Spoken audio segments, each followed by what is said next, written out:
बेइंतहा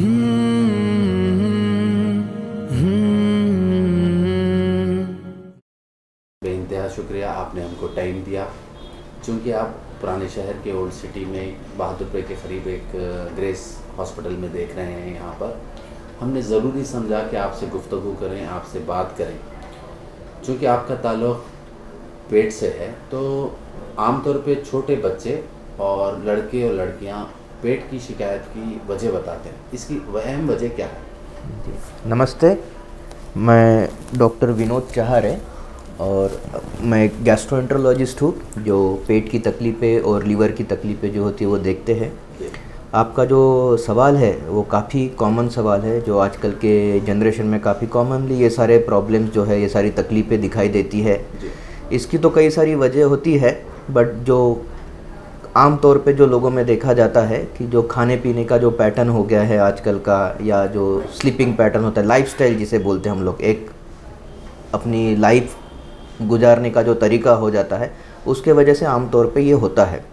काफ़ी सारे लोग आजकल ज़्यादा से ज़्यादा टीवी पे या मोबाइल पे लगे रहते, बैठे रहते, फिज़िकल एक्टिविटी कम हो गई है। उसके अलावा जो खाने पीने के तरीके हैं, खाने पीने के तरीके जो होते हैं उसमें भी काफ़ी सारा चेंज हुआ है।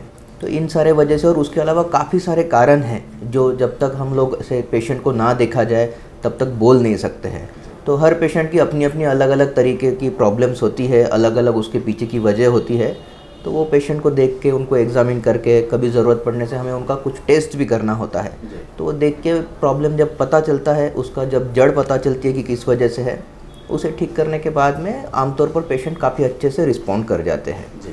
और वही अगर आप फॉलो करेंगे आगे, तो आगे कभी ये प्रॉब्लम ना भी हो, ऐसे भी हो सकता है। अपेंडिक्स की भी शिकायत आमतौर पे बहुत सुनी जाती है, इसकी क्या बुनियादी वजह है, इससे कैसे महफूज रखा जा सकता है? जी, अपेंडिक्स के लिए महफूज रखने के लिए तो ऐसा कुछ है नहीं। जैसे कि आप अगर बोलोगे कि डायबिटीज़ के लिए आप वज़न कंट्रोल में रखो या डाइट कंट्रोल में रखो तो आगे डायबिटीज़ नहीं होगा, ऐसा एक कंसिडर कर सकते हैं। बट अपेंडिक्स के लिए ऐसा है कि कई बार होता है कि जस्ट सिंपल इन्फेक्शन से, पेट का इन्फेक्शन होने से अपेंडिक्स को भी इन्फेक्शन होता है, जिसके वजह से उसकी तकलीफ़ होती है, जिसमें कि पेट में दर्द होना, उल्टियाँ होना, या कुछ कुछ लोगों को लूज़ मोशंस मतलब पतला पायखाना होता है, या फिर किसी किसी को कब्ज़ भी हो जाता है।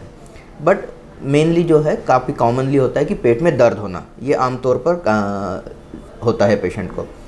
तो जब तक ये इन्फेक्शन कंट्रोल ना करो तब तक ये ठीक नहीं होता है। और कई बार होता है कि अपेंडिक्स को निकालना ही पड़ता है, क्योंकि उसमें काफ़ी चांस होता है कि फट जाए आगे जाके, या वहाँ पे पस फॉर्म हो जाए, क्योंकि एंटीबायोटिक्स वहाँ पे नहीं पहुँचती है। इसके अलावा कई बार होता है कि जो हम लोग खाना खाते हैं जिस तरह का, कई बार कॉन्स्टिपेटेड लोग, जो कब्ज़ वाले लोग रहते हैं, उनमें कई बार वहाँ पे जो मोशन होता है वो वहाँ पे फंस जाता है, जिसके वजह से अपेंडिक्स का ब्लड सप्लाई में भी थोड़ा बहुत तकलीफ़ हो सकता है, जिसकी वजह से भी ऐसा हो सकता है।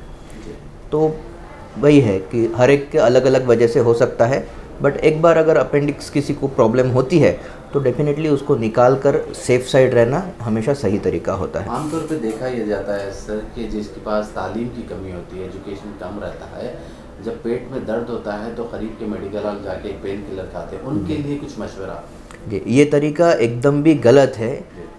हो सकता है कि 100 में से 80 लोग, 70% लोग आपके ठीक हो जाए ऐसी आंखें बंद करके कोई भी एक दवाई, दर्द की दवाई लेने से। बट कई बार इसी वजह से लोगों की किडनियाँ, कई बार लोगों का लीवर या पेट में जो एसिडिटी की तकलीफ़ें बढ़ जाती है, ज़्यादा डकारे होना, सीने में जलन शुरू हो जाना, डाइजेशन में प्रॉब्लम होना, ये सारी प्रॉब्लम काफ़ी बार इन पेन किलर के वजह से ही आती है। ऐसा नहीं है कि हम लोग लोगों को पेन किलर नहीं देते, हम लोग देते हैं, बट हर पेशेंट के हिसाब से कौन से पेशेंट को कौन सा सेफ़ है, कितना डोज में देना है, कितने दिनों तक देना है, ये सारा कंट्रोल रख कर ही देना ज़्यादा सेफ़ होता है। आमतौर पर पेन किलर आपको जहाँ मर्जी वहाँ मिल जाएंगे, ले भी लेंगे, आपको लगता है कि सेफ़ है, आज कुछ प्रॉब्लम नहीं हुआ, तो आगे चल के भी लोग कई बार अपने मर्जी से ही वो दवाइयाँ लेती है। बट ऐसा नहीं होता है कि पेशेंट का सिचुएशन हमेशा एक जैसा ही रहे। जैसे मैं आपको एक उदाहरण देता हूँ कि कोई पेशेंट है जो काफ़ी सालों से शुगर की तकलीफ़ है, उनको ऑलरेडी किडनी में कुछ थोड़ा बहुत इशू है। अगर उन्हें हम अगर पेन किलर दे ब्लाइंडली, बिना सोचे समझे अगर देते रहे, तो उनका किडनी का प्रॉब्लम हो सकता है कि जो अभी शरीर के लायक बचा है किडनी, वो आगे चला जाए। किसी का लीवर ऑलरेडी डैमेज्ड है, उसमें अगर हमने भर भर के पेन किलर दे दिए, हो सकता है कि वो लीवर और आगे चले जाए और ऐसी सिचुएशन में पहुँचे कि अपन उसके लिए कुछ भी नहीं कर सकते। तो ऐसा किसी का सिचुएशन कभी नहीं हो, कोई ऐसी मुसीबत में ना पड़े। इसीलिए हमेशा ये सब चीज़ें जो है एक डॉक्टर के प्रॉपर एडवाइस के अंदर, एक सुपरविजन के अंडर में ही करना ज़्यादा सेफ रहता है। अक्सर ये देखा जाता है कि आमतौर पे लोग ऑनलाइन काम कर रहे हैं कि एक ही जगह बैठ के घंटों काम करते हैं, सेल फोन पर घंटों बैठ के काम करते हैं, उसके बाद उनका पेट निकलता है, डाइजेशन सही नहीं होता, उनके लिए कुछ मशवरा? जी, इनके लिए मशवरा यही रहेगा कि आपका ठीक है, हम समझते हैं कि सबका अपना अपना काम इम्पोर्टेंट है, जीने के लिए सबको काम करना ही है, बट उसके अलावा भी अगर आप कम से कम आप अपने आप के लिए अगर 1 घंटा भी दिन का निकाले, रोज़ एक वॉक करने के लिए जाए। वॉक मतलब थोड़ा सा स्पीड में, जैसे आपने देखे होंगे आर्मी वाले लोग परेड करते हैं या कुछ लोग जॉगिंग करते हैं, वैसे स्पीड में कम से कम 45 मिनट से 1 घंटा अगर रोज़ भी करेंगे तो आपका ये जो पेट निकलना, डाइजेशन का प्रॉब्लम होना, फैटी लीवर जो आजकल के लोगों में काफ़ी कॉमन है, ये इन्हीं सब वजह से है। अगर ये वज़न बढ़ते गया तो आगे चल के लोगों को डायबिटीज़ का रिस्क बढ़ जाता है, ब्लड प्रेशर का रिस्क बढ़ जाता है। तो ये सारा सिर्फ 1 घंटा अगर आप रोज़ बस खुद के लिए दे तो भी ये काफ़ी अच्छा कंट्रोल में रह सकता है। बाकी दिन भर में आप अपना काम जैसा मर्जी वैसा कर सकते हैं। वैसे भी आप देखे होंगे कि दिन भर काम करने के बाद उसके बाद भी 2-2, 3-3 घंटे मोबाइल पे या कुछ वेब सीरीज़ या मूवी देखते हुए रहते हैं लोग। उसमें से 1 घंटा निकाल के देंगे तो आप ही के सेहत के लिए काफ़ी अच्छा रहेगा ये। जैसे कि आपने अभी जिक्र किया कि इरफान जो जॉन्डिस की जो बात आई थी, जॉन्डिस जो है किसी की भी वजह से हो सकता है। जैसे कि आप देख रहे होंगे काफ़ी कॉमन लोग, जो बरसात का सीज़न होता है, रेनी सीज़न, उसमें लोगों को जो कंटेमिनेटेड पानी होता है या कुछ खाने में जो उसी पानी में जो खाना वगैरह बनता है उसके वजह से कुछ वायरसेस वगैरह होते हैं, जैसे कि हेपेटाइटिस ए, ई, आप लोगों ने सुना होगा नाम कई बार। इन सब वजह से जॉन्डिस होता है और कई बार हम लोग एक प्रॉपर मेडिकल एडवाइस लेने के जगह पे जो हमारे आजू बाजू या बुज़ुर्ग लोग जो रहते हैं, जो अपने अनुभव के हिसाब से, अपने तजुर्बे के हिसाब से जो भी एडवाइस देते हैं वो हम लोग फॉलो करने की कोशिश करती है। बट एक बात हमेशा ध्यान में रखना है कि सारे जॉन्डिस इतने सिंपल नहीं होते हैं। कुछ कुछ जॉन्डिस ऐसे होते हैं कि ये सारे जो तौर तरीके अपनाने के वजह से और भी नुकसान हो सकता है, जिसमें कि काफ़ी लोगों का हमने पहले भी देखा है कि लीवर फेल्योर के साइड में चले जाते हैं। तो इन सब, अगर किसी को जॉन्डिस होता है या कुछ होता है, एक बेसिक एक प्लान करके रखना पड़ता है हम लोगों को, जिसमें कि पता चले कि हाँ किसको क्या करना है, किसका सिंपल जॉन्डिस है जिसको दवाइयों की ज़रूरत है, और किसको बिना दवाइयों की या फिर किसी और प्रोसीजर की, जैसे कि हमारे कुछ एंडोस्कोपिक प्रोसीजर्स होती है कुछ कुछ जॉन्डिस के लिए, जिसमें कि स्टोन ब्लॉक वगैरह होने से जॉन्डिस को रिलीव करने के लिए करना पड़ता है। वो सारा एक अलग अलग तरीके से हम लोगों को करना पड़ता है।